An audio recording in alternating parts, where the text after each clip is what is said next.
খোলা জানলা দিয়ে পাহাড়টা দেখা যাচ্ছে। বাঘমুন্ডি পাহাড়। নির্জন নিস্তব্ধ দুপুরে পাহাড়ের ওদিক থেকেই ভেসে আসছে ছন্দবদ্ধ সুরেলা শব্দটা। ও বাঁশিকে কেউ বলে বিন, কেউ বলে তুবড়ি বাঁশি। পেট ফোলা ওই বাঁশি বাজিয়ে সাপুড়েরা সাপ খেলা দেখায়। ও বাঁশির তালে তালে সাপরা মাথা দোলায়। কেউ কেউ অবশ্য বলেন যে শব্দ নয়, সাপুড়ে আর ওই পেট মোটা লম্বা বাঁশির এপাশ ওপাশ নড়াচড়া দেখেই মাথা নাড়ায় সাপ। এই দুইয়ের মধ্যে কোনটা সত্যি তা জানা না থাকলেও ও বাঁশি বাজিয়ে সাপ নাচাতে দেখেছেন কেদারবাবু।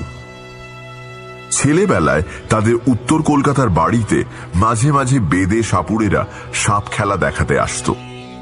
কলকাতায় মনুমেন্টের তলায় ছোট রেল প্ল্যাটফর্মেও বাঁশি বাজিয়ে সাপ খেলা দেখাতে দেখেছেন তিনি। তাই তুবড়ি বাঁশির শব্দ তার চেনা। শব্দটা সাপের বাঁশিরই। তাহলে যে খবরটা দিয়েছিল সে মিথ্যে কথা বলেনি। লোকটা তো বাঘমুন্ডি পাহাড়ের কোলে এই রিসর্টে বসেই প্রথম শুনেছিল বাঁশির শব্দটা। তারপরে সে শব্দ অনুসরণ করে সাপের খেলা দেখতে গেছিল।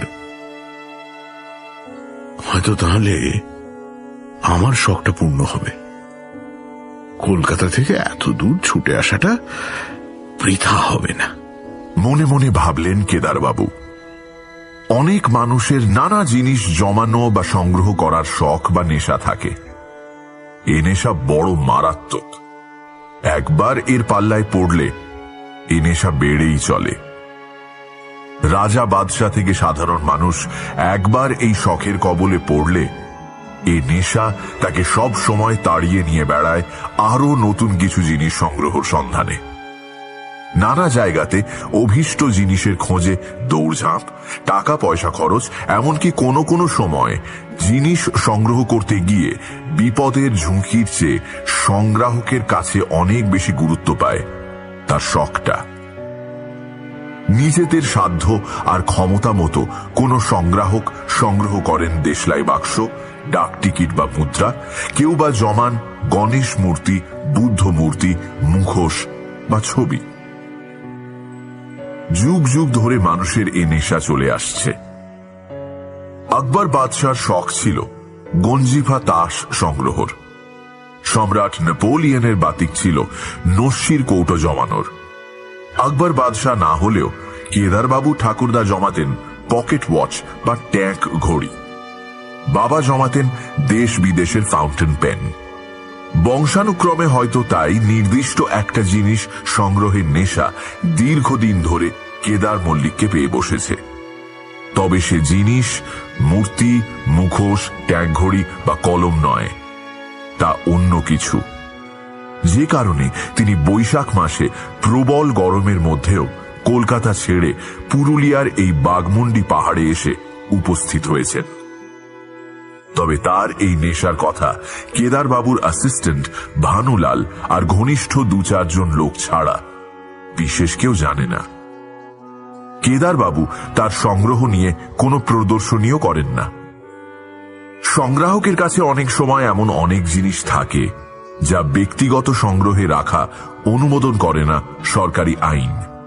এই কারণেই কেদারবাবু সংগ্রাহক হিসেবে নিজের কোনো প্রচার চান না। নিজের সংগ্রহ দেখে নিজেই তৃপ্ত হন। বিছানায় বসে তুবড়ি বাঁশি শুনতে শুনতে কেদারবাবু ভাবতে লাগলেন, কত বড় হবে? যে লোক দেখেছিল সে তো বলেছিল অন্তত 5 হাত হবে। বেশ কিছু সময় ধরে বাঁশি বেজে চলার পর একটা সময় তা থেমে গেল। এরপর আরো কিছুটা সময় কেটে যাবার পর কেদারবাবুর হঠাৎ মনে হলো, আচ্ছা, লোকটা যদি কোথাও চলে যায়? এরা তো ভবঘুরে ধরনের লোক। হয়তো আবার সাপের খেলা দেখাতে অন্য কোথাও চলে গেল, 2-5 দিনের জন্য ঘরেই ফিরল না। তাহলে তো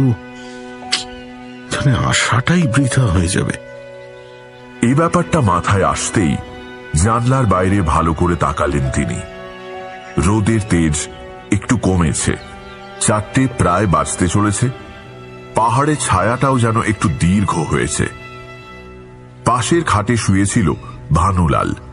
তিনি তাড়াতাড়ি তাকে ঘুম থেকে উঠিয়ে বললেন, ভানুলাল, আরে এই ভানুলাল, চলো চলো চলো, এবার বেরোবো। কাজটা যদি ভালোই ভালোই মিটে যায় তবে আজ রাতেই কলকাতায় রওনা হয়ে যাব। কেদারবাবুর তৈরি হয়ে বেরোতে মিনিট 10 সময় লাগলো। রিসর্টের বাইরে বেরিয়ে ভানুলালকে নিয়ে গাড়িতে উঠে বসলেন তিনি। নিজের গাড়ি নিয়েই কলকাতা থেকে পুরুলিয়া এসেছেন তিনি। জিনিসটা হস্তগত হলে তা নিজের গাড়িতে নিয়ে যাওয়াই নিরাপদ, তাহলে আর লোক জানাজানি হবে না।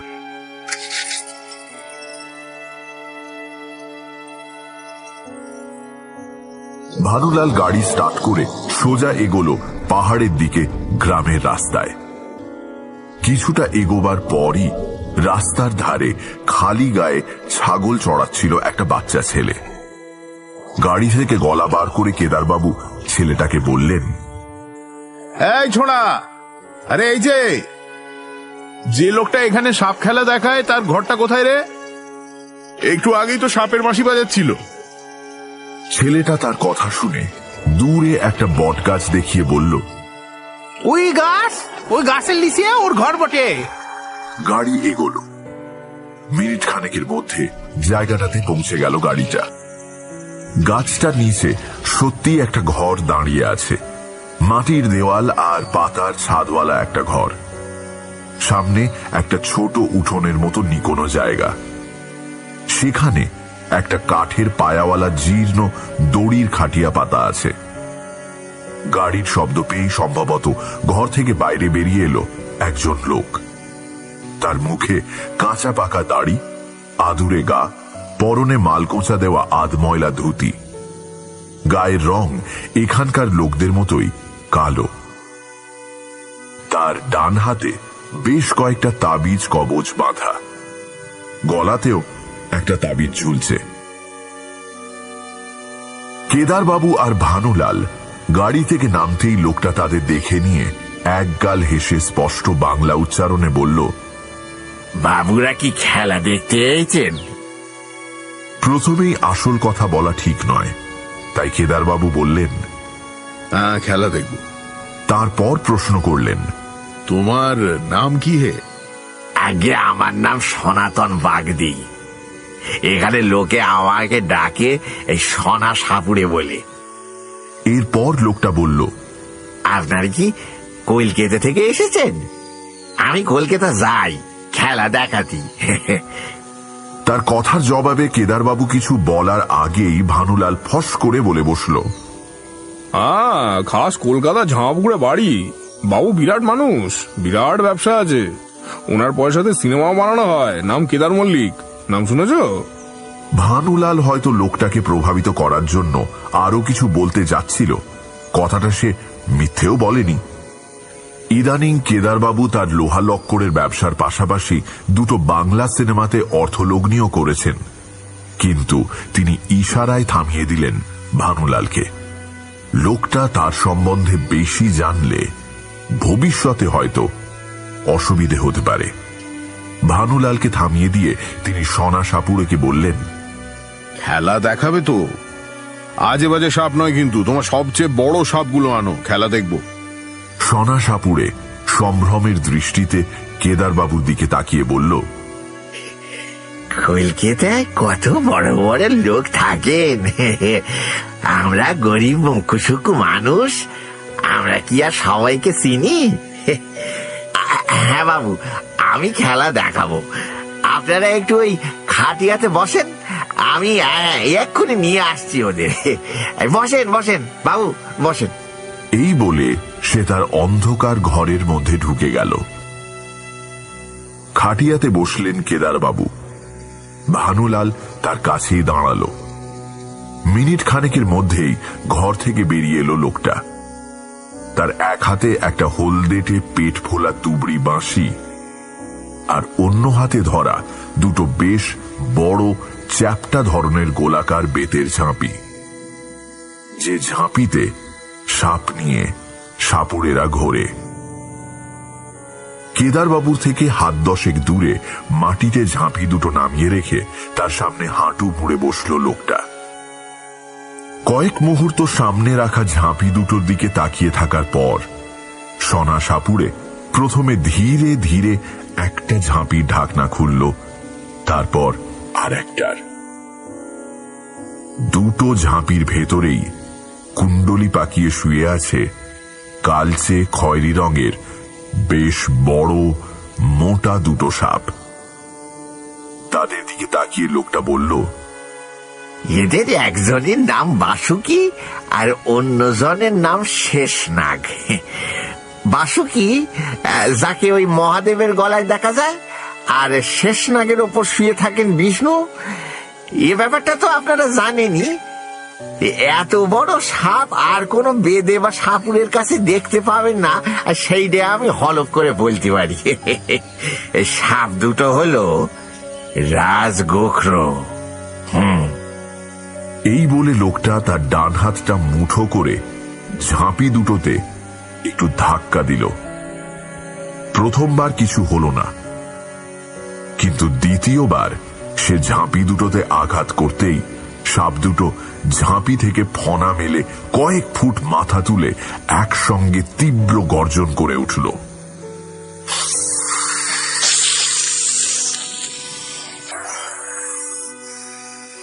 তীব্র শব্দ রে বাবা! যেন একসঙ্গে বেশ কয়েকটা প্রেসার কুকার থেকে বাষ্প বেরোলো। নিজের অজান্তেই যেন ভয় পেয়ে উঠে দাঁড়িয়ে পড়লেন কেদারবাবু, আর কয়েক পা পিছিয়ে খাটিয়ার পিছনে গিয়ে দাঁড়ালো ভানুলাল। তাই দেখে সোনা সাপুড়ে একটু হেসে বলল, ভয় নেই বাবু, সাপ বড় নিরীহ প্রাণী।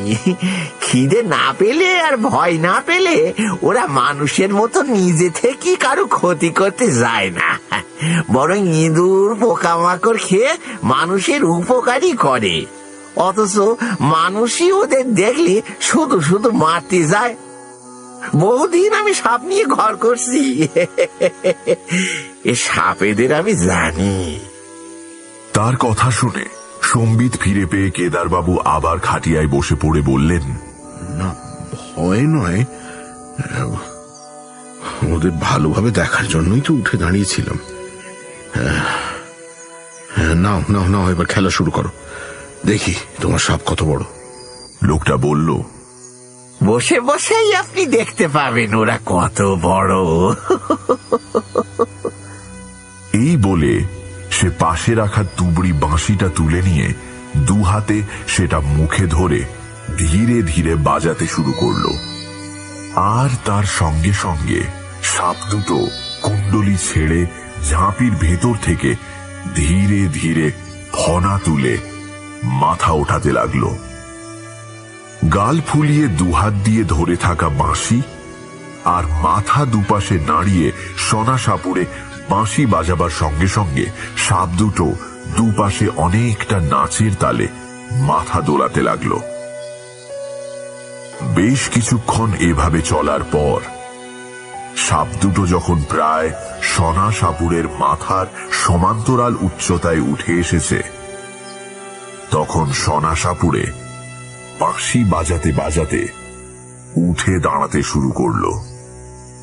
আর সাপ দুটো ছন্দবদ্ধ সুরেলা বাঁশির সঙ্গে মাথা নাড়াতে নাড়াতে আরো উপরে উঠতে শুরু করলো।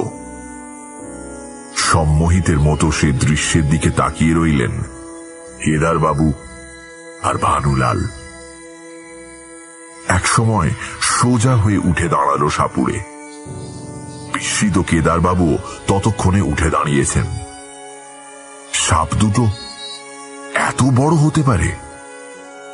সোনা সাপুড়ের উচ্চতা কেদারবাবুর মতোই হবে, অর্থাৎ 5 ফুট 7-8 ইঞ্চি। মাথাটা একটু ঝুঁকিয়ে বাঁশি বাজাচ্ছে সে, আর প্রায় তার বাঁশির সমান উচ্চতায় উঠে এসেছে সাপ দুটো, তার বাসুকি আর শেষনাগ। তাদের ফনাগুলো যেন ছোট থালার মতো বড়। তাতে আঁকা আছে গরুর খুরের মতন ছাপ। এজন্যই এদের বলে রাজগোখরো। ঝাঁপি থেকে 5 ফুট ওপরে উঠে দাঁড়িয়ে বেশ অনেকক্ষণ ধরে নাচল সাপগুলো। তারপর আবার ধীরে ধীরে বাঁশি বাজাতে বাজাতে যেভাবে শরীর ভেঙে লোকটা বসে পড়তে লাগলো, তেমনি সাপ দুটো নিচু হতে লাগলো। একসময় আগের মতো উবু হয়ে বসে বাঁশি থামিয়ে দিল লোকটা, আর সাপ দুটো শান্ত হয়ে ঝাঁপির মধ্যে মাথা নামিয়ে নিল। তারপর লোকটা ঝাঁপির ঢাকনা দুটো বন্ধ করে দিল। পুরো ব্যাপারটা দেখে ধাতস্থ হতে বেশ কিছুটা সময় লাগলো কেদার মল্লিকের। তারপর তিনি পকেট থেকে কড়কড়ে 100 টাকার নোট বার করে সেটা সোনা সাপুড়ের দিকে এগিয়ে দিলেন। উঠে এসে সে টাকাটা হাতে নিল, তারপর ফিরে গিয়ে প্রণামের ভঙ্গিতে নোটটা ঝাঁপি দুটোতে ঠেকিয়ে সেখানেই বসল সোনা সাপুড়ে। এরপর সে নোটটা ট্যাকে গুজতে গুজতে বলল, একটা কথা বলি বাবু, আপনারা বিশ্বাস করবেন কিনা জানি না, যারা সাপের খেলা দেখায় তারা সাপের 20 দাঁত ভেঙে দেয়, অথবা সাপের মুখে দুপাশে সেলাই করে যাতে তারা বিষ ঢালতে না পারে। ওতে বড় কষ্ট হয় প্রাণীগুলোর। আমি কিন্তু বাসুকি আর শেষনাগের 20 দাঁত ভাঙিনি, আর ঠোঁটও সেলাই করিনি, দিব্যি করে বলতেছি। কেদারবাবু কথাটা শুনে চমকে উঠে বললেন, তো ওরা যদি তোমাকে কামড়ে দেয়? এরা আমাকে কোনোদিন কামড়াতে চাইনি, কামড়াবেও না। আমার তো সংসার নেই, ওরা আমার ছেলেপুলের মতন। ওই পাহাড়ের মাথায় একদিন সাপ ধরতে বেরিয়েছি, জঙ্গলের মধ্যে হঠাৎ শুনি বেজির ডাক আর সাপের ওই ফোঁস ফোঁস শব্দ। দেখি একটা ঝোপের আড়ালে 1.5 মাত্র লম্বা দুটো বাচ্চা সাপ লড়ছে একটা ধাড়ি বেজির সঙ্গে। কিন্তু তখনই কি তেজ বাচ্চা দুটোর! বেজিটাকে তাড়িয়ে সাপের বাচ্চা দুটোকে তুলে আনলাম আমার ঘরে। তা প্রায় বছর 10 হবে, হ্যাঁ বছর 10 আগের কথা হবে। তারপর থেকে ওরা আমার কাছেই আসে। কেদারবাবু এরপর আসল কথাটা পারলেন। বললেন, আচ্ছা, তুমি আমাকে বেচবে সাপ দুটো? কত দাম লাগবে বলো? সোনা সাপুড়ের চোখে বিস্ময় ফুটে উঠল। সে অবাক স্বরে জানতে চাইল, সাপ নিয়ে আপনারা কি করবেন বাবু? আপনার কি ওষুধের ব্যবসাও আছে? বিষ তুলবেন? জবাবটা মনের ভেতর আগে থেকে সাজিয়ে রেখেছিলেন কেদারবাবু। বললেন, না না, ওসব বিষ তোলার ব্যাপার নয়। একটা সিনেমার কাজে সাপ দুটো লাগবে। তুমি সাপ দুটো আমায় দেওয়ার আগে ওদের বিষ তুলে নিতে পারো। সাপের বিষের নাকি বেশ দাম হয় শুনেছি। সাপ দুটোর জন্য কত দাম নেবে তুমি? লোকটা আরো বিস্মিত ভাবে বলল, সিনেমা করবেন? তাহলে আমি তো সাপ দুটো নিয়ে যেতে পারি। কেদারবাবু বললেন, আরে না না, সিনেমার শুটিং হবে অনেক দূর দেশে, এরোপ্লেনে করে যেতে হয়, সেখানে তোমায় নিয়ে যাওয়া যাবে না। কিন্তু ওদের তো 20 দাঁত ভাঙা নেই। ওদের সঙ্গে আমি না থাকলে যে কোনো সময় যে কিছু একটা ঘটে যেতে পারে। কেদারবাবু লোকটা আসল প্রশ্নের উত্তর দিচ্ছে না দেখে একটু অধৈর্য ভাবেই বললেন, ওসব নিয়ে তোমাকে ভাবতে হবে না। আমি তোমাকে 10,000 টাকা দেবো সাপ দুটোর জন্য। সোনা সাপুড়ের চোখে বিস্ময়। বিড়বিড় করে সে বলল, 10,000? হ্যাঁ, 10,000ই দেবো, টাকা সঙ্গেই আছে। আমাকে দিয়ে দাও ওদের। শখের জন্য 10-20 হাজার খরচ করা কেদারবাবুর কাছে সামান্য ব্যাপার। ব্যবসায় লক্ষাধিক টাকা আয় তার প্রতি মাসে। তিনি একা মানুষ, তাই অন্য খরচ খরচা তার নেই। ব্যবসার আয়ের একটা বড় অংশ তিনি তার শখের জিনিস সংগ্রহের কাজেই ব্যয় করেন। একবার তিনি হায়দ্রাবাদের নিজামের এক বংশধরের থেকে 4 লাখ টাকা দিয়ে একটা জিনিস কিনেছিলেন। ইউগান্ডা থেকেও একটা জিনিস আনাতে তার ব্যয় হয়েছিল কয়েক লক্ষ টাকা। ইজিপ্ট থেকেও একটা জিনিস আনার কথা চলছে। কোনো এক মামির সবাধারে ছিল সেটা। ওই জিনিসটারও ভালো দাম পড়বে। এসবের তুলনায় 10,000 তো নস্যি কেদার মল্লিকের কাছে। কিন্তু কেদার মল্লিককে অবাক করে দিয়ে লোকটা বলল, না বাবু, ওদের আমি বেচবো না। বেচবে না কেন? মানে টাকাটা কি তোমার কম মনে হচ্ছে? ঠিক আছে, আমি না হয় তোমায় আরো 5,000 দেবো। বাবু, ওরা আমার ছেলির মতো। রাতে ওদের ঝাঁপির বাইরে বার করে এক খাটে ঘুমোই। ওদের আমি বেচবো কিভাবে? আপনি কদিন সময় দিলে আমি আপনাকে অন্য সাপ ধরিয়ে দিতে পারি। বাঘমুন্ডি পাহাড়ে সে অনেক সাপ আছে। আরো 1,000 টাকা দিচ্ছি তোমাকে, এত দাম কেউ দেবে না। এইভাবে 1,000 করে বাড়াতে বাড়াতে শেষ পর্যন্ত 20,000 টাকায় যখন গিয়ে ঠেকলেন, তখন সোনা সাপুড়ে ঝাঁপি দুটো আর তার বাঁশিটা মাটি থেকে তুলে নিয়ে উঠে দাঁড়িয়ে বলল, ছেলিদের কেউ কি বিক্রি করে বাবু? তবে আমি গরিব মানুষ, গরিবকে আর লোভ দেখাবেন না। বলা যায় না, শেষ পর্যন্ত হয়তো আমার মাথার গন্ডগোল হয়ে গেল। আচ্ছা, এইবার আপনারা আসুন বাবু, এ পেন নাম হই। এই বলে লোকটা তার ঘরের দিকে পা বাড়ালো। ওদিকে কেদার বাবু হাল ছাড়ার লোক নন। বললেন, ঠিক আছে, আমরা এখন যাচ্ছি, কিন্তু সারা রাত ধরে তুমি কিন্তু ব্যাপারটা নিয়ে ভাবো। টাকাটা কিন্তু পুরো 20,000। কাল সকালে আমরা আবার আসবো। সোনা সাপুড়ে তার কথার কোনো জবাব না দিয়ে তার ঘরে ঢুকে গেল, আর কেদার বাবুও তার গাড়িতে চড়ে বসলেন।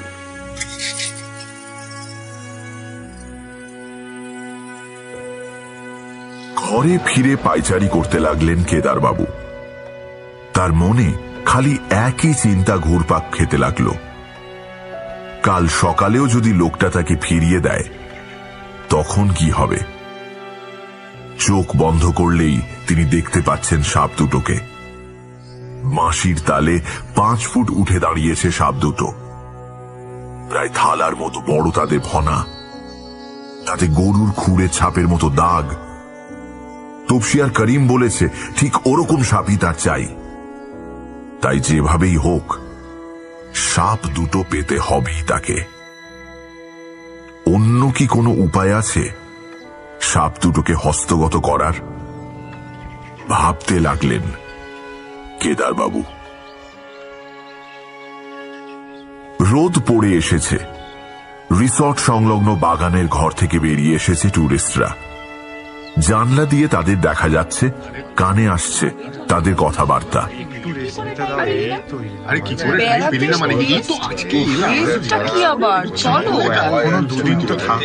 সেদিকে তাকিয়ে ভানুলাল বলল, স্যার, একটু বাগান থেকে ঘুরে আসবো স্যার, তাছাড়া ডিনারের অর্ডারটাও দিতে হবে। কেদার বাবু বললেন, যাও। ভাবনার জন্য ফাঁকা ঘরই ভালো। ভানুলাল ঘর ছেড়ে বেরিয়ে গেল। একা ঘরে আগের মতোই চিন্তা করতে করতে কেদার বাবু পায়চারি করতে লাগলেন। আধ ঘন্টার মধ্যেই ভানুলাল ফিরে এলো। কেদার বাবু তখনও ভেবেই চলেছেন। ঘরে ঢুকে ভানুলাল বলল, একটা কথা ছিল স্যার, এই টুরিস্ট পার্টির সঙ্গে একটা ছেলে এসছে কলকাতা থেকে, বাগানে দেখা হলো। সে একবার আপনার সঙ্গে দেখা করতে চায়। আবার আমার সঙ্গে কেন? তুমি কি আমার সম্বন্ধে আবার কিছু বলেছো নাকি তাকে? জানতে চাইলেন কেদার বাবু। ভানুলাল বলল, আমি কিছু বলিনি ছেলেটাকে। ও স্টুডিও পাড়ায় ঘোরাঘুরি করে, 2-একটা সিনেমায় চাওয়ালা রিক্সাওয়ালা ওই এক্সট্রার পাটফাট করেছে আর কি। সিনেমায় রোল করার খুব শখ। ও একদিন স্টুডিও পাড়ায় আপনাকে দেখেছে, রিসর্টেও দেখতে পেয়েছে। আমরা আপনার নাম ধাম জানে আর কি। ও আপনার সঙ্গে দেখা করতে চাইছে এই কারণে যে আপনি কাউকে বলে যদি কোনো সিনেমায় ওকে সুযোগ করে দেন। তা স্যার, ওকে কি আপনার কাছে নিয়ে আসবো? কথাটা শুনে কেদারবাবু অসন্তোষের ভঙ্গিতে বললেন, আমি মরছি নিজের জ্বালায়, তারপর তুমি আবার এসব উটকো ব্যাপার ঘরে আনছো। না না, আমি দেখা টাকা করবো না কারোর সঙ্গে। কিন্তু সিনেমা, পাঠ এসব শব্দ শুনে হঠাৎই কাকতালীয়ভাবে একটা ভাবনা খেলে গেল কেদারবাবুর মাথায়।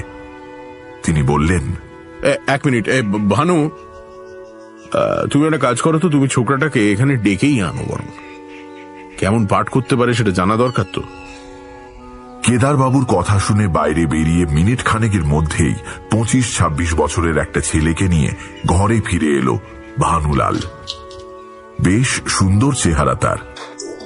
ছেলেটা হাত জোড় করে কেদারবাবুকে প্রণাম জানিয়ে বলল, নমস্কার স্যার, আমার নাম বিভূতি সরখেল, আমি চিতপুরে থাকি স্যার। কেদারবাবু গম্ভীরভাবে বললেন, তো তোমার চেহারা তো দেখছি মন্দ নয়। আমার অ্যাসিস্ট্যান্ট ভানুলাল তোমার কথা বলল, কিন্তু তোমার ব্যাপারে কাউকে সুপারিশ করার আগে তুমি কেমন অভিনয় করতে পারো সেটা তো আমার দেখা দরকার। কেদারবাবুর কথা শেষ হবার সঙ্গে সঙ্গে ছেলেটা উৎসাহিতভাবে বলল, আপনি শুধু আমাকে একটা চান্স দিন স্যার, একটা চান্স। আমি স্যার সব অভিনয় পারি, হাসি, গান, ডান্স, ফাইটিং, কান্না সব পারি স্যার। আপনাকে একটু করে দেখাবো স্যার। কেদারবাবু জবাব দিলেন, দেখাতে তো হবেই, তবে আমি যে অভিনয় করতে বলবো সেটা, যাকে বলে রিয়েল অ্যাক্টিং, অর্থাৎ বাস্তব অভিনয়। পারবে তো? কি করতে হবে একবার বলুন স্যার, জান দিয়ে দেবো স্যার সিনেমায় নামার জন্য। তার বাচনভঙ্গি দেখে কেদারবাবু একটু হেসে বললেন, জান লড়িয়ে দেবে। বেশ, ওই যে জানলার বাইরে পাহাড়ের দিকটাতে একটা বটগাছের তলায় সোনা সাপুড়ে নামে একজন সাপুড়ে থাকে, তার কাছে এখন তোমাকে যেতে হবে। মিনিট 10 পথ। তুমি নিশ্চয়ই জানো যে সাপ ধরা বা মারা নিষিদ্ধ ব্যাপার। ওই লোকের কাছে গিয়ে তুমি বন দপ্তরের লোকের ভূমিকায় অভিনয় করবে। লোকটাকে তুমি বলবে যে ওর কাছে 2টো রাজগোখরো আছে, সে খবর সরকারের কানে গেছে। কাল সকালে তোমরা সাপ দুটোকে বন দপ্তরে নিয়ে যাবে। আর লোকটা যদি পালাবার চেষ্টা করে তবে তাকে জেলে পোড়া হবে, বুঝেছো? আমি কাল সকালে লোকটার কাছে গিয়ে দেখবো যে তুমি বন দপ্তরের লোকের ভূমিকায় অভিনয় করে তাকে ভয় দেখাতে পেরেছো কিনা। যদি পারো তবে সিনেমায় নামা তোমার পাকা। ছেলেটা যেন একটু অবাক হলো কেদারবাবুর কথায়, বলল, পারবো স্যার, নিশ্চয়ই পারবো। আমি এক্ষুনি যাচ্ছি স্যার, আমি যাচ্ছি, এক্ষুনি যাচ্ছি। এই বলে ঘর ছেড়ে বেরিয়ে গেল সে। কেদারবাবু তার ফেরার প্রতীক্ষা করতে লাগলেন। একটা মোক্ষম চাল চেলেছেন তিনি। দেখা যাক ছোকরা ফিরে এসে কি বলে। পাহাড়ের আড়ালে সূর্য ডুবে গেল এক সময়। বাইরের পৃথিবীতে নেমে এলো অন্ধকার। অন্ধকার নামার কিছু সময় পরই ছেলেটা ফিরে এলো। তার মুখ চোখ খুশিতে ডগমগ। বলল, পেরেছি স্যার, পেরেছি। সঙ্গে করে আমার 2 বন্ধুকে নিয়ে গেছিলাম গাড়ি করে। আমি ফরেস্ট অফিসার সাজলাম আর ওরা আমার কর্মী। বললাম যে আমরা কলকাতার হেড অফিস থেকে আসছি। এমন ভয় দেখিয়েছি যে লোকটা আরেকটু হলে কেঁদেই ফেলছিল। ভাবুন স্যার কেমন অ্যাক্টিং করলাম। হ্যাঁ, ওকে বলেছি যে কাল সকালে আমরাও সব সাপ নিয়ে যাব, আর পালাবার চেষ্টা করলেই জেলে পুরে দেব। আপনি ওর সঙ্গে কথা বললেই ব্যাপারটা বুঝতে পারবেন স্যার। কেদারবাবু শুনে বললেন, বাহ, বেশ ভালো। কাল ওর সঙ্গে কথা বলে বুঝতে পারবো তুমি কতটা সফল। একটা কাগজে তুমি তোমার নাম, ঠিকানা, ফোন নাম্বার এগুলো সব লিখে দিয়ে যাও। আমি তোমাকে ঠিক সময় ডেকে নেব সিনেমার ব্যাপারে। ছেলেটা তৈরি ছিল। পকেট থেকে একটা কাগজ বের করে তা কেদারবাবুর হাতে দিয়ে, এই নিন স্যার, আমাকে একটু দেখবেন। হ্যাঁ, অনেক আশা নিয়ে যাচ্ছি স্যার, থ্যাংক ইউ। বলে ঘর ছেড়ে বেরিয়ে গেল সে। ছেলেটা চলে যাবার ঘণ্টাখানেক পরে খাওয়া সেরে শুয়ে পড়েছিলেন কেদারবাবু। মাঝরাতে হঠাৎই যেন তার ঘুম ভেঙে গেল। জানলার পাশেই তিনি শুয়েছিলেন। বাইরে চাঁদের আলোতে দাঁড়িয়ে আছে বাঘমুন্ডি পাহাড়। সেদিক থেকে বাঁশির সুর ভেসে আসছে। স্বপ্ন নয়, সত্যি। তুবড়ি বাঁশির সুর স্পষ্ট শুনতে পাচ্ছেন কেদারবাবু। তবে সেটা যেন এখন এক অদ্ভুত বিষণ্ণ সুরে বেজে চলেছে। তুবড়ি বাঁশির সেই সুর চন্দ্রালোকে ছড়িয়ে পড়ছে পাহাড়ে জঙ্গলে। কেদারবাবুর কেমন যেন অস্বস্তি হতে লাগলো শব্দটা শুনে। সেই শব্দ শুনতে শুনতে তিনি একসময় আবার ঘুমিয়ে পড়লেন।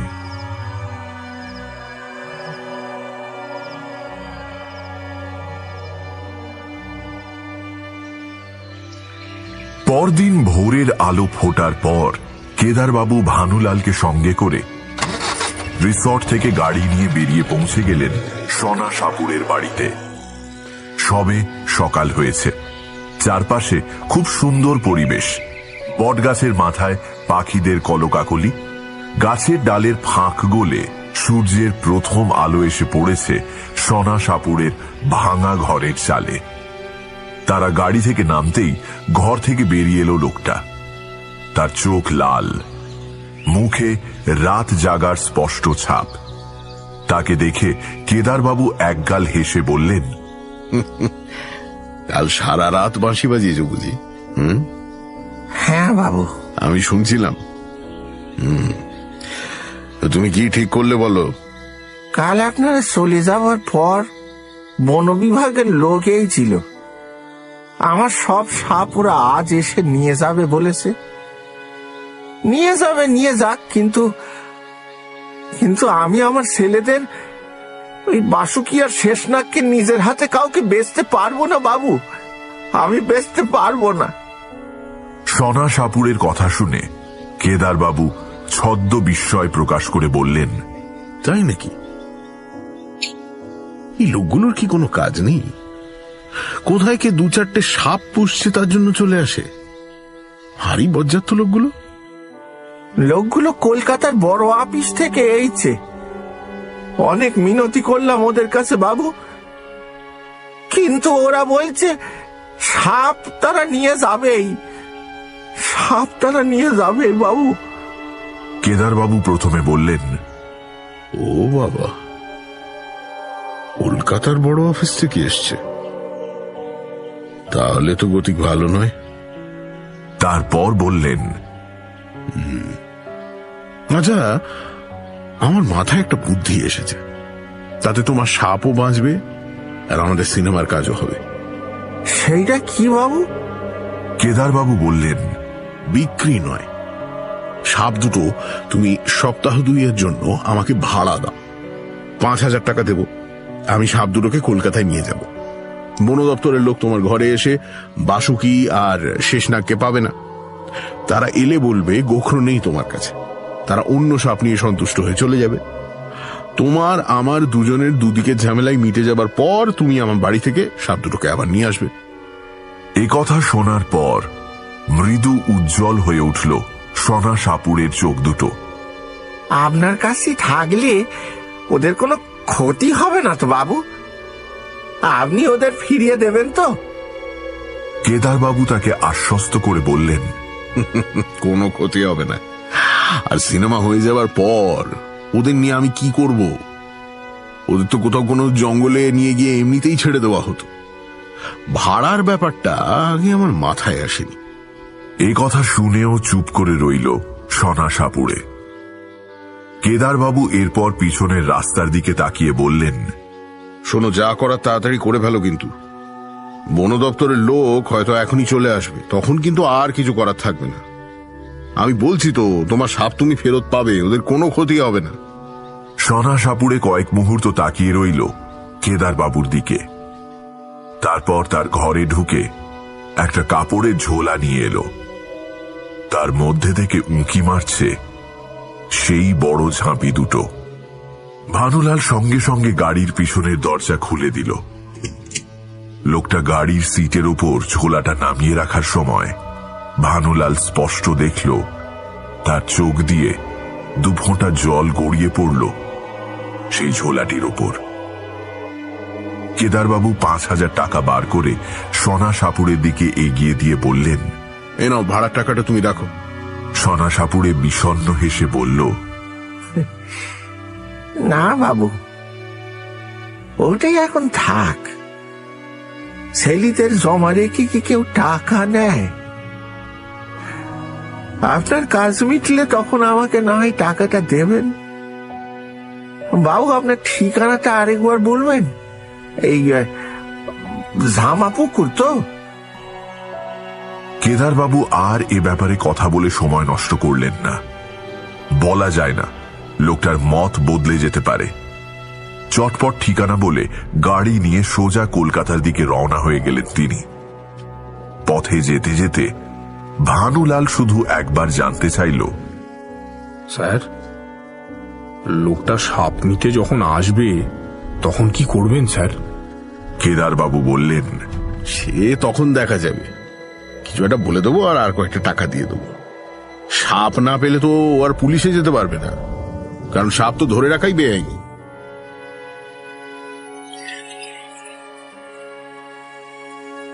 কলকাতায় ফিরে বাড়িতে না ঢুকে কেদারবাবু প্রথমে গিয়ে হাজির হলেন তপসিয়াতে করিমের কাছে। ঝাঁপি দুটো করিমের হাতে দিয়ে বললেন, সাবধান, সাপ দুটোর বিষ দাঁত কিন্তু ভাঙা নেই, রাজগোখরো, তুমি যেমন বলেছিলে। করিম হেসে বলল, बेफिक्र होके जाइए हुजूर, 2 हफ्ते लगेंगे, उसके बाद मैं वापस दे आऊंगा। কেদারবাবুও হেসে বললেন, খুব যত্নে রাখবো ওদের। সপ্তাহ 2 সময় খুব দ্রুত কেটে গেল কেদারবাবুর। ব্যবসার কাজে ব্যস্ত থাকতে হয়েছিল কেদারবাবুকে। তারই মাঝে তিনি বার কয়েক ফোনও করেছিলেন করিমকে।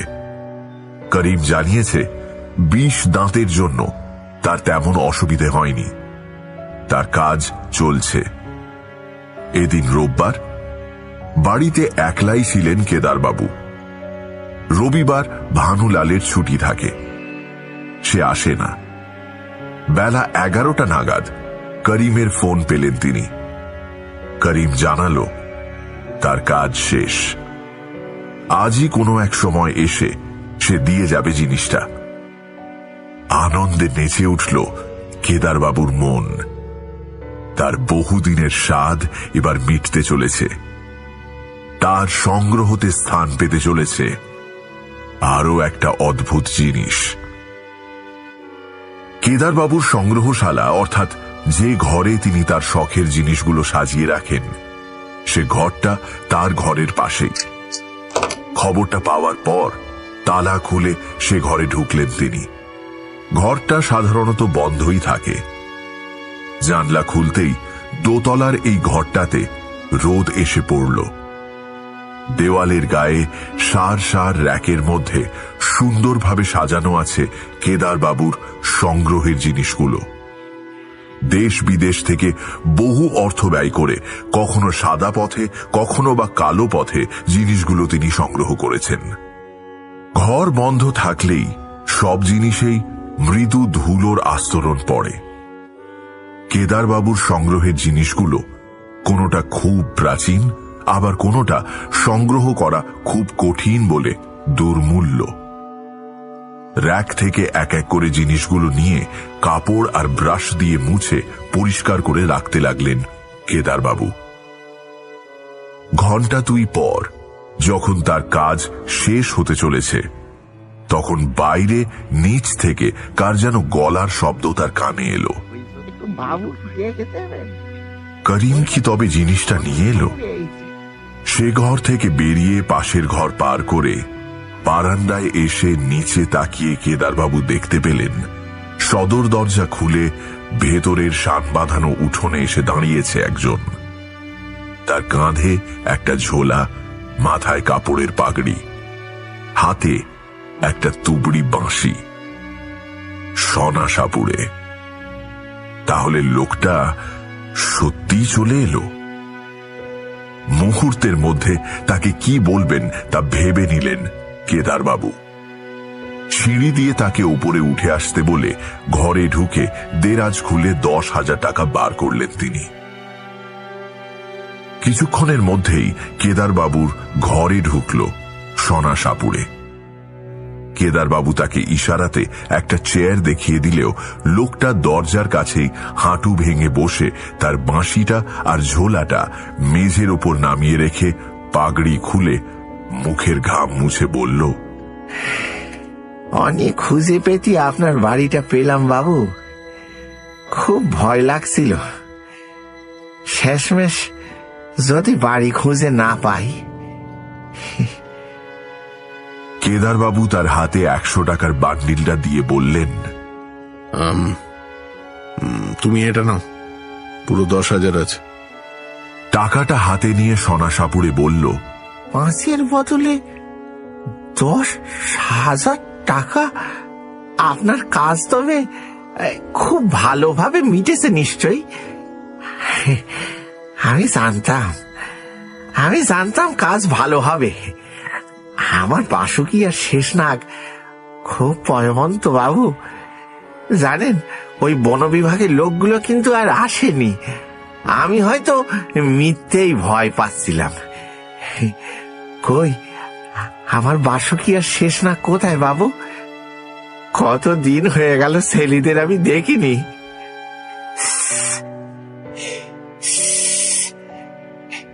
বাসুকি, শেষনাগ। এই বলে সে খাটের তলায় ঘরের আনাচে কানাচে উঁকি মারতে লাগল। কেদারবাবু এবার আমতা আমতা করে বললেন, ওরা এখানে নেই। এখানে নেই? তবে কি অন্য কোথাও রাখা আছে? আমাকে সেখানে নিয়ে চলেন বাবু, ওদের নিয়ে আজ রাতে ট্রেনেই ঘরে ফিরবো। কেদারবাবু বললেন, না, একটা ব্যাপার ঘটেছে। বন দপ্তরের লোক তোমার বাড়ি যায়নি কেন জানো? ওরা জানতো ওখানে গিয়ে আর লাভ নেই। তোমার বাড়ি থেকে সাপ নিয়ে আমরা যে রিসর্টে ছিলাম সেখানে ফিরে গেছিলাম আমি মালপত্র নিতে। ওই লোকগুলো যে ওখানে ছিল আমার জানা ছিল না। ওরা কিভাবে জেনে গেল যে আমার সঙ্গেই সাপ আছে? হয়তো গাড়ির কাঁচের ফাঁক দিয়ে কেউ দেখতে পেয়েছিল পেছনে রাখা ঝাঁপি দুটো। ওরা আমাদের ফলো করে কলকাতায় এলো। সাপ নিয়ে যেই বাড়িতে ঢুকেছি ওরা সঙ্গে সঙ্গে বাড়িতে ঢুকলো। সাপ তো কেড়ে নিলই, আমাদেরও আরেকটু হলে ধরে নিয়ে যাচ্ছিল। খুব জোর বেঁচে গেছি। তোমার ক্ষতি হলো বলে বেশি টাকা দিচ্ছি। কেদারবাবুর কথা শেষ হবার সঙ্গে সঙ্গে টাকাটা মাটিতে নামিয়ে রেখে উঠে দাঁড়ালো সোনা সাপুড়ে। তার চোখে ফুটে উঠেছে বিস্ময়ের ছাপ। কথাটা যেন তার বিশ্বাস হচ্ছে না। সে সোজা গিয়ে ঢুকল কেদারবাবুর সংগ্রহশালায়। সে ঘরে সাপ কেন? সাপ সংক্রান্ত কোনো জিনিস নেই।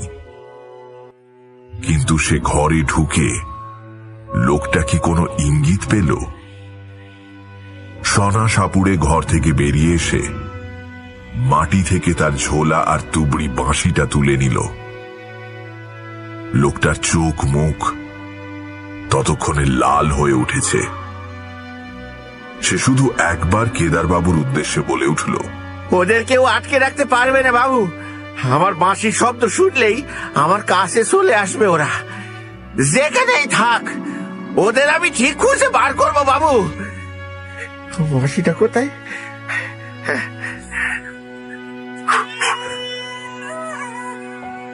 এই বলে সে তার বাঁশি বাজাতে শুরু করল।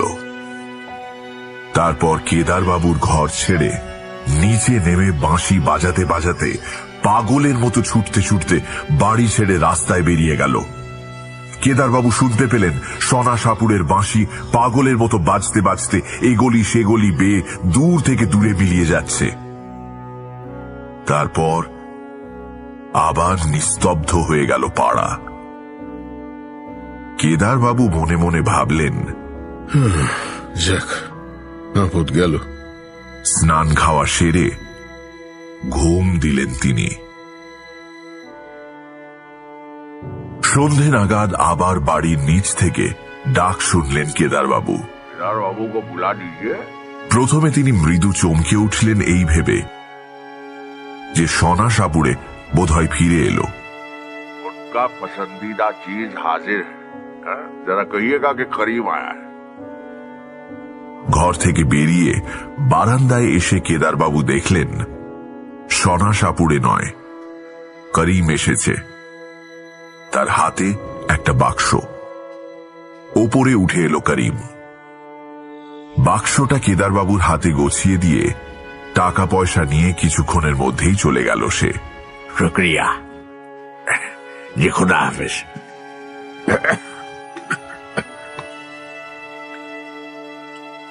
মজুরিটা এবার একটু বেশি নিল সে, 10,000 টাকা। তানিক কথায় বলে শখের দাম লাখ টাকা। কাজটা খুব যত্ন করে করতে হয়েছে তাকে। তাছাড়া ভবিষ্যতে গোপনীয়তা রক্ষার ব্যাপারও রয়েছে। কাজেই 10,000 টাকা এমন কিছু বেশি নেয়নি করিম। করিম চলে যাবার পর নিচে নেমে সদর দরজা বন্ধ করে কেদারবাবু আবার ওপরে উঠে এলেন। তারপর বাক্সটা নিয়ে তিনি ঢুকলেন তার সংগ্রহশালায়।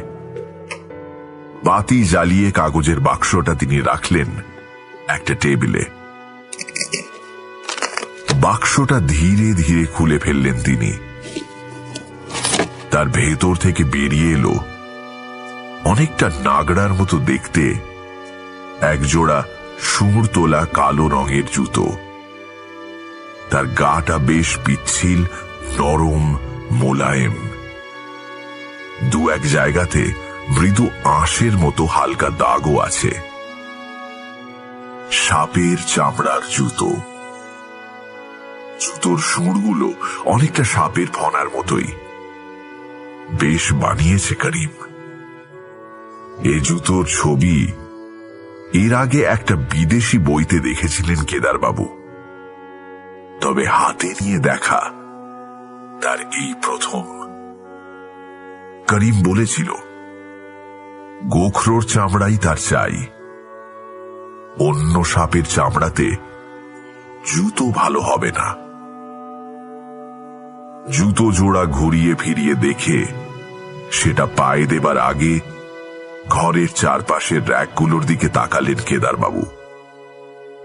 র্যাকগুলোর মধ্যে সার সার রাখা আছে নানা ধরনের পাদুকা, অর্থাৎ খড়ম, চটি, জুতো। কেদারবাবুর শখ হল পাদুকা সংগ্রহর। বিচিত্র শখ। কেদারবাবুর হাতের কাছের র্যাকটাতেই রাখা আছে একটা মুক্ত বসানো সোনার সুতোর কাজ করা চটি। ওটা তিনি কিনেছিলেন হায়দ্রাবাদের সেই নিজামের বংশধরের কাছ থেকে। তার ঠিক মুখোমুখি র্যাকটায় রাখা হলদে রঙের চটিটা সিংহর চামড়ার। ইউগান্ডা থেকে তিনি ওটা আনিয়েছেন। চন্দন কাঠের খড়মটা বেশ পুরনো। ওটা সংগ্রহ হয়েছে দক্ষিণ ভারতের এক প্রাচীন মন্দির থেকে। আর ঘরের কোনায় রাখা কাঠের সোলওয়ালা রংচঙে হাই হিল বুটটা হল তিব্বতীদের। ওটা পায়ে দিয়ে তারা অপদেবতাদের উদ্দেশ্যে মুখোশ নৃত্য করে। এছাড়া হরিণের চামড়ার চটি, সৈনিকদের প্রাচীন ধাতব পাদুকা, কাঁটা লাগানো জুতো, এমন নানা অদ্ভুত আইনি বেআইনি নতুন পুরনো পাদুকা রাখা আছে সে ঘরে। এবার তাদের সাথে সংগ্রহশালায় স্থান পাবে এই গোখরো সাপের চামড়ার জুতো। তবে তার সংগ্রহ পরে কখনো বাড়ির বাইরে কেদারবাবু যান না। সিংহর চামড়া, হরিণের চামড়া এসব নিষিদ্ধ জিনিস এদেশে। তাছাড়া ব্যবহার করলে তার সাধের সংগ্রহ নষ্ট হয়ে যেতে পারে। কখনো কখনো ইচ্ছে হলে তিনি জুতোগুলো পায়ে দিয়ে ঘরেই হাঁটেন কিছুক্ষণ। তাতেই তৃপ্ত হন কেদারবাবু। তেমনি এই সাপের চামড়ার জুতোটাও কখনো সখনো ইচ্ছে হলে ঘরেই পরবেন। জুতো জোড়া মাটিতে নামিয়ে তাতে পা গলালেন তিনি। দারুণ ফিট করেছে জুতোটা। পায়ের মাপ রাখা ছিল করিমের কাছে। করিম কারিগর বটে। জুতোটা পায়ে দিয়ে ঘরের মধ্যে কয়েক কদম হাঁটলেন কেদারবাবু। বাহ, কি আরাম! এ জুতো জোড়া সবসময় পায়ে দিতে পারলে ভালো হতো, তবে তা তো করা যাবে না। তবে আজকের দিনটা অন্তত নাগড়ার মতো এই জুতোটা পায়ে গলিয়ে থাকবেন, তা মনে মনে স্থির করলেন কেদার মল্লিক। সাপের চামড়ার জুতো পায়ে সংগ্রহশালা থেকে নিজের শোবার ঘরে এলেন তিনি। বেশ কিছুক্ষণ হাঁটাহাঁটির পর রাত 8টা নাগাদ সামান্য কিছু খাবার গরম করে তা খেয়ে বিছানার দিকে এগোলেন তিনি। তাড়াতাড়ি শুয়ে পড়তে হবে। পরদিন ভোরবেলা একটা কাজে ভানুলালের ডাকতে আসার কথা তাকে। বিছানায় ওঠার আগে তিনি খাটের সামনেই ছেড়ে রাখলেন সাপের চামড়ার জুতো জোড়া। তখন মাঝরাত, 1টা-1:30 হয়তো হবে। হঠাৎ ঘুম ভেঙে গেল কেদারবাবুর। তার যেন মনে হলো দোতলার ঘরের খোলা জানলা দিয়ে অস্পষ্ট একটা শব্দ ভেসে আসছে। তুবড়ি বাঁশির শব্দ। তিনি কি আজও স্বপ্নের মধ্যে শুনতে পাচ্ছেন সেই শব্দ?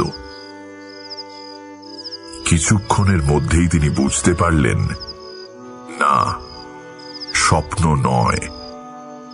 উত্তর কলকাতার অলিগলি বেয়ে শব্দটা যেন ক্রমশ এগিয়ে আসছে কাছে, আরো কাছে। সাপুড়িয়া তুবড়ি বাঁশির এক অদ্ভুত করুণ শব্দ। সোনা সাপুড়িয়া আবার এত রাতে ফিরে এলো নাকি? নইলে এত রাতে তুবড়ি বাঁশি বাজায় কে? খাটের উপর কেদারবাবু প্রথমে উঠে বসলেন। হ্যাঁ, শব্দটা তিনি স্পষ্ট শুনতে পাচ্ছেন। খাট থেকে তিনি তাড়াতাড়ি নামলেন।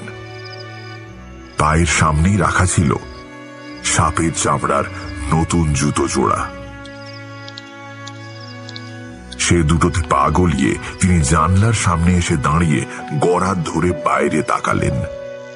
নিচে উত্তর কলকাতার সর্পিল নির্জন গলি। কেউ কোথাও নেই, একটা কুকুর পর্যন্ত নয়। আশেপাশের বাড়িগুলোরও বাতি নিভে গেছে। এত রাতে ঘুমিয়ে পড়েছে সবাই। শুধু একটা ল্যাম্পপোস্টের খয়াটে বাতি আলো ছড়াচ্ছে নিঃসঙ্গ গলিটাতে। কিন্তু বাঁশির শব্দ ক্রমশ যেন এগিয়ে আসছে কাছে, আরো কাছে। অদ্ভুত করুণ আত্মবিলাপ যেন। একসময় সেই শব্দ পৌঁছে গেল কেদারবাবুর জানলার ঠিক নিচে রাস্তায়।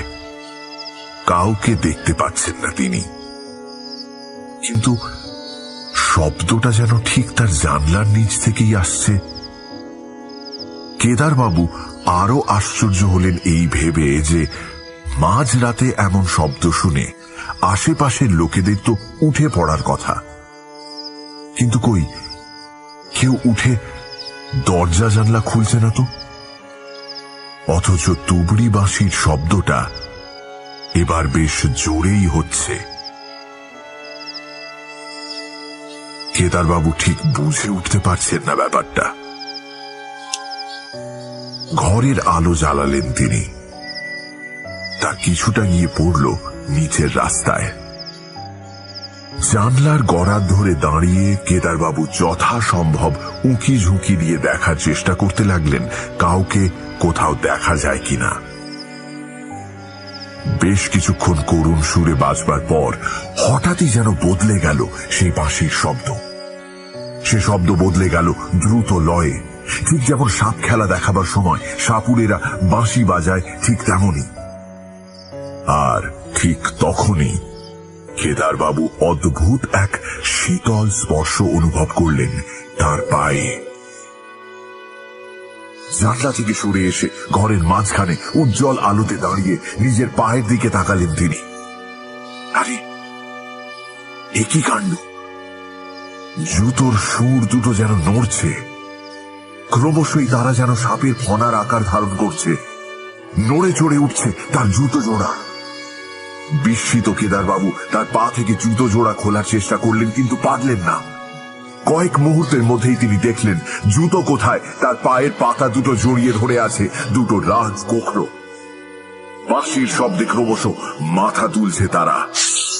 কেদারবাবু নড়তে পারছেন না, এমন ভাবে সাপ দুটো পেঁচিয়ে ধরেছে তার পা। বাঁশির শব্দ ক্রমশ তীব্র হচ্ছে, দ্রুত লয়ে, আরো দ্রুত লয়ে বাজতে শুরু করলো বাঁশি।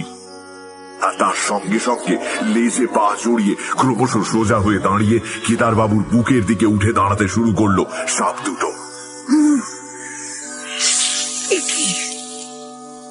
সোনা সাপুরের বাঁশির সুরে সেদিন উঠে দাঁড়াচ্ছিল তার বাসুকি আর শেষনাগ। একসময় তারা সত্যি উঠে এলো কেদারবাবুর বুকের কাছে।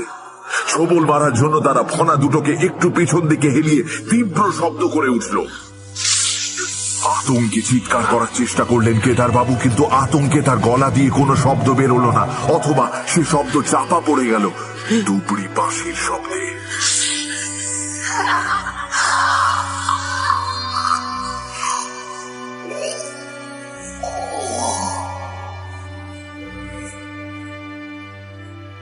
বন্ধ ঘরের দরজা ভেঙে পরদিন উদ্ধার করা হয়েছিল কেদারবাবুর মৃতদেহ।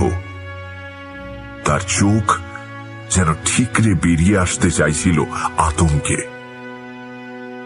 এই ব্যাপারটা অস্বাভাবিক লাগায় পুলিশ তার মৃতদেহ হাসপাতালে পাঠিয়েছিল ময়না তদন্তে, কিন্তু পোস্টমর্টমে তেমন কিছু পাওয়া যায়নি। ডাক্তার বলল কার্ডিয়াক অ্যারেস্ট, অর্থাৎ হৃৎপিণ্ডের ক্রিয়া বন্ধ হয়ে তার মৃত্যু হয়েছে। কোনো আতঙ্কর কারণেও অবশ্য এই ঘটনা ঘটে থাকতে পারে। শেষ বিকেলে হাসপাতালের লাশ কাটা ঘরের সামনে দাঁড়িয়ে হারুডোমের বকশিস মেটাচ্ছিল ভানুলাল। শ্মশান যাত্রার জন্য কেদারবাবুর মৃতদেহ ম্যাটাডোরে তোলা হয়ে গেছে। টাকাটা দেবার পর ভানুলালের হঠাৎই চোখ গেল লাশ কাটা ঘরের বাইরে কিছুটা তফাতে একটা আবর্জনার স্তূপের ওপর। সেখানে পড়ে আছে একটা তুবড়ি বাঁশি। সেটা দেখেই ভানুলালের মনে পড়ে গেল সপ্তাহ 2 আগে বাঘমুন্ডি পাহাড়ের সেই বিকেলের কথা। সোনা সাপুরে তার উঠোনে বসে বাঁশি বাজাচ্ছে, আর তার তালে তালে ক্রমশ মাথা তুলছে দুটো বিরাট সাপ, বাসুকি আর শেষনাগ। একটু কৌতূহলী হয়ে ভানুলাল জানতে চাইল, ওই সাপের বাঁশি ওটা ওখানে পড়ে কেন? হারুডোম জবাব দিল, কাল বিকেলে পুলিশ একটা বেওয়ারিশ লাশ এনেছিল, সাপুরের লাশ। বাঁশিটা ওই লাশের সঙ্গেই ছিল। লোকটা নাকি দুপুরবেলা পাগলের মতো ওই বাঁশিটা বাজিয়ে রাস্তা ধরে ছুটছিল, তারপর একটা বাসের তলায় চলে যায়। বাঁশিটাই ওর সঙ্গে ছিল, কিন্তু সঙ্গে কোনো সাপ ছিল না।